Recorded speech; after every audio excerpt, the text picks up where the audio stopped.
ଆଜିର ପ୍ରସଙ୍ଗ ଓଡ଼ିଶାର ଦଣ୍ଡଯାତ୍ରା।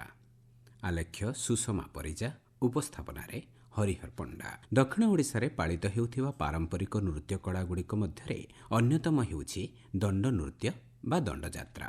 ଉତ୍କଳର କଳାତ୍ମକ ଦୃଷ୍ଟିକୋଣ ସହିତ ଏଥିରେ ଧର୍ମ ଭାବନା ଜଡ଼ିତ ରହିଛି। ଚୈତ୍ର ମାସରେ ଏହି ଦଣ୍ଡଯାତ୍ରା ଅନୁଷ୍ଠିତ ହୁଏ ଏବଂ ଏଥିରେ କେବଳ ପୁରୁଷମାନେ ହିଁ ଅଂଶଗ୍ରହଣ କରିଥାନ୍ତି। ଦଣ୍ଡ ନୃତ୍ୟ ଦକ୍ଷିଣ ଓଡ଼ିଶାରୁ ଆରମ୍ଭ ହୋଇ ତତ୍କାଳୀନ ଉତ୍କଳ ଓ କୋଶଳକୁ ବିସ୍ତାରିତ ହୋଇଥିଲା। ମାନସିକ ରଖି ପାଳନ କରୁଥିବା ଲୋକମାନଙ୍କୁ ଭକତ ବା ଭୋକ୍ତା ବୋଲି କହନ୍ତି।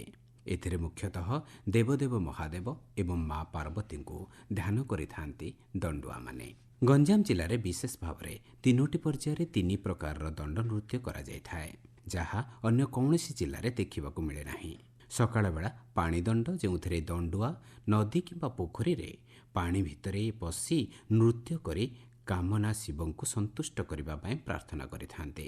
ମଧ୍ୟାହ୍ନ ସମୟରେ କାଳିସୀ ଗାଁ ଦାଣ୍ଡରେ ପ୍ରଖର ଖରାରେ ତଳେ ଗଡ଼ି ଗଡ଼ି ଧୂଳି ଦଣ୍ଡ ନୃତ୍ୟ କରି କାମନା ଶିବଙ୍କୁ ସନ୍ତୁଷ୍ଟ କରିବା ପାଇଁ ପ୍ରାର୍ଥନା କରିଥାନ୍ତି। ସେହିପରି ସନ୍ଧ୍ୟା ସମୟରେ ଭୋକ୍ତା ଅଗ୍ନିଦଣ୍ଡ କରିଥାଏ। ଏଥିରେ ସେ ରଡ଼ ନିଆଁ ଉପରେ ଚାଲି ଚାଲିଯାଏ। ଏହା ଖୁବ୍ କଷ୍ଟଦାୟକ ବିଧାନ। ସ୍ଥଳ ବିଶେଷରେ କୌଣସି ଏକ ଗଛ ମୂଳେ ଗୋଟିଏ ସ୍ଥାନରେ ନିଆଁ ଜାଳି ଗଛର ଡାଳରେ ଭୋକ୍ତାଙ୍କୁ ଓଲଟା ଲଟକାଇ ଦିଆଯାଏ। ନିଆଁ ଧାସରେ ଭୋକ୍ତାର ନାକରୁ ରକ୍ତ ଗଡ଼ି ସେହି ନିଆଁ ଉପରେ ପଡ଼ିଲେ ଯାଇ ଭୋକ୍ତାକୁ ଗଛ ଡାଳରୁ ଓହ୍ଲାଇ ଦିଆଯାଏ। ସେହି ରକ୍ତବିନ୍ଦୁ ପାଇ ମହାମାୟା ସନ୍ତୁଷ୍ଟ ହୋଇଥାନ୍ତି ବୋଲି ଜନମାନସରେ ବିଶ୍ୱାସ ରହିଛି। ଏହି ମେରୁ ଉପବାସ ଦୋଳ ପୂର୍ଣ୍ଣିମା ପରେ ଚୈତ୍ର ମାସର ପ୍ରଥମ ଦିନରୁ ଆରମ୍ଭ ହୋଇ 13 ଦିନରୁ 21 କିମ୍ବା ସ୍ଥଳ ବିଶେଷରେ ଚୈତ୍ର ପୂର୍ଣ୍ଣିମା ଯାଏଁ ପାଳନ କରାଯାଇଥାଏ। ମାନସିକଧାରୀ ସାଧାରଣତଃ 1ରୁ ଅଧିକ ହୋଇଥାନ୍ତି। 13 ଦିନ ଧରି ଦଳ ଦଳ ହୋଇ ଗାଁ ବୁଲି ବୁଲି ଦଣ୍ଡ ଠାକୁରଙ୍କୁ ଗାଁର ପ୍ରତ୍ୟେକ ଘରର ଦୁଆର ମୁହଁରେ ଭୋଗ ଖିଆ କରନ୍ତି। ଯିଏ ଦଣ୍ଡ ଠାକୁରଙ୍କୁ କାନ୍ଧରେ ଧରି ଗାଁ ଗାଁ ବୁଲନ୍ତି ତାଙ୍କୁ କାଳିସୀ କୁହାଯାଏ। ସିଏ କଳା ରଙ୍ଗର ଠାକୁରାଣୀ ଶାଢ଼ୀ ପରିଧାନ କରିଥାନ୍ତି। ମୁଣ୍ଡରେ ଓ କପାଳରେ ସିନ୍ଦୁର ହଳଦୀ ବୋଳି ଦେଇଥାନ୍ତି। ତାଙ୍କ ସହିତ ଥିବା ଅନ୍ୟ ଦଣ୍ଡୁଆମାନେ ଗୈରିକ ବସ୍ତ୍ର ପରିଧାନ କରିଥାନ୍ତି। ଘଣ୍ଟା ଘଣ୍ଟ ଢୋଲ ମହୁରୀ ବଜାଇ କାଳିସୀ ପଛେ ପଛେ ନାଚି ବେତବାଡ଼ି ଧରି ସେମାନେ ଝୁମୁଥାନ୍ତି। କାଳିସୀ କୌଣସି ଘରକୁ ଆସିବାର ଦିନକ ପୂର୍ବରୁ ସୂଚନା ଦେଇଥାନ୍ତି। ଗ୍ରାମବାସୀମାନେ ଘର ସାମ୍ନା ଦାଣ୍ଡକୁ ଧୁଆଧୋଇ କରି ଭୋଗ ସଜାଡ଼ି ରଖନ୍ତି। କାଳିସୀଙ୍କ ସାଥିରେ ଥିବା ଲୋକଟି 2 ହାତରେ 2ଟି ଝୁଣା ଧୂପଦାନୀ ଧରି ଗୋଲ ଗୋଲ ଆକାରରେ ବୁଲାଉଥାଏ। ସେଇଥିରେ ପ୍ରତ୍ୟେକ ଘରେ ଝୁଣା ଦିଆଯାଏ। ମା'ମାନେ ସେହି କାଳିସୀଙ୍କର ପାଦ ତଳେ ପ୍ରଣାମ କରି ନିଜ ସନ୍ତାନଙ୍କର ମଙ୍ଗଳ କାମନା କରିଥାନ୍ତି। ପଣା ପାଣି ପିଇ ସମସ୍ତେ ବସନ୍ତି। ସେଇଠୁ ଗାଁ ଦାଣ୍ଡରେ ଆରମ୍ଭ ହୁଏ ଦଣ୍ଡନାଚ। 13 ଦିନିଆ ଦଣ୍ଡ ପଣା ସଂକ୍ରାନ୍ତିରେ ସରେ।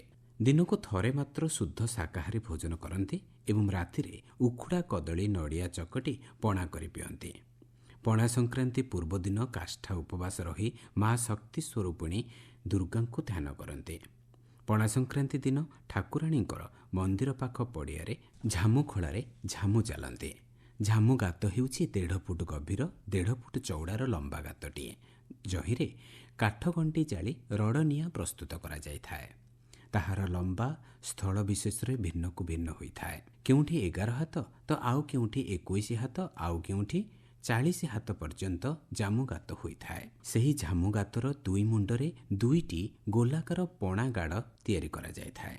ସେଥିରେ ପଣା ସମ୍ପୂର୍ଣ୍ଣ ହୋଇ ରହିଥାଏ। ଝାମୁଆ ନଦୀରୁ ବୁଡ଼ ପକାଇ ଠାକୁରାଣୀଙ୍କ ଚରଣରେ ପ୍ରଣିପାତ କରି ଆଜ୍ଞାମାଳ ଧାରଣ କରି ଏକ ମୁହାଁ ହୋଇ ଆସି ପଣା ଗାତରେ ଗୋଡ଼ ବୁଡ଼ାଇ ରଡ଼ ନିଆଁ ଉପରେ ଝାମୁ ଚାଲନ୍ତି। ଅପରପଟ ପଣା ଗାଡ଼ରେ ଯାଇ ଗୋଡ଼ ବୁଡ଼ାନ୍ତି। ଏହା ଦୈବୀ ଶକ୍ତି କିମ୍ବା ବୈଜ୍ଞାନିକ ଚମତ୍କାର ହେଉ, ଝାମୁ ଉପରେ ଚାଲି କେବେ କୌଣସି ଝାମୁଆଙ୍କର ପାଦ ଫୋଟକା ହୋଇଥିବା ଦେଖିବାକୁ ମିଳେ ନାହିଁ। ବିଶ୍ୱାସ ଓ ପରମ୍ପରାରେ ଆଧାରିତ ଏହି ଦଣ୍ଡଯାତ୍ରା ଓଡ଼ିଆ ସଂସ୍କୃତି ଏବଂ ପରମ୍ପରାର ଏକ ନିଚ୍ଛକ ପ୍ରତିଫଳନ।